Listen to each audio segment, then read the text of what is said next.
Hello पिला माने welcome back to my channel. तो आगो को आमर स्वाधीनता दिवस आसूची तो स्वाधीनता दिवस रे तो मानक समस्त को भाषण देवा को निहाती हम। तो से गोटे छोट स्वाधीनता दिवस भाषण नहीं आसी। देख आज आम विद्यालयर शांत कांत परिपाटी मध्य आयोजित साधारण सभार वरेण्य सभापति महोदय पूज्य गुरुजी गुरुमा वृंद तथा मोर छोट बड़ भाई और भौणी माने आजिर दिनर महत्व विषय समस्त को अल्प बहुत जना, तथापि आज मते किछि कहिबार सुजोग मिलिथिबारु मु निजको धन्य मने करुछि एवं प्रारंभ करुछि मोर वक्तव्य। आज हेउछि अगस्ट मास 15 तारिख आमर पवित्र 79तम स्वाधीनता दिवस। कथारे अछि जहा नाही भारते ताहा नाही मरते, अर्थात एभली कौनसी जिनिस नाही जहा कि भारत रे नाही। जदि भारत रे नाही तेबे ताहा समग्र पृथ्वी रे ही नाही। भारत हेउछि अमाप धन संपत्ति प्राचुर्यर गंताघर।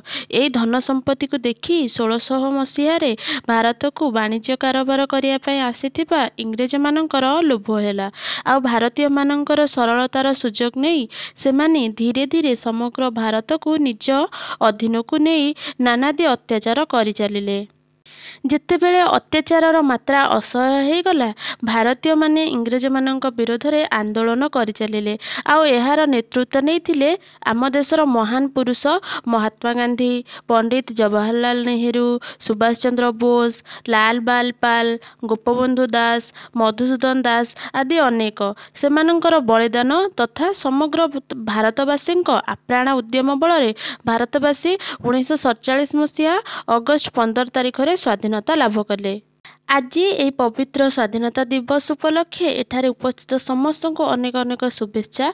आस आज आम एक स्वर शपथ नेबा, आम भारतर जातीय पताका और जातीय संगीत को सम्मान देबा, भारतर एक सुनागरिक हेबा। एति कही मु मोर वक्तव्य शेष करुछि। जय हिंद। पिला माने भिडियोटी भल लागिले निश्चित भाव में चैनल टी को सब्सक्राइब करिवो एवं भिडियोटी को लाइक करिवो एवं तुम सांग मानक सहित शेयर करिवो, जहाद्वारा कि सेमाने मध्ये भाषण शिखिकी स्कूल ले कहि परिबे।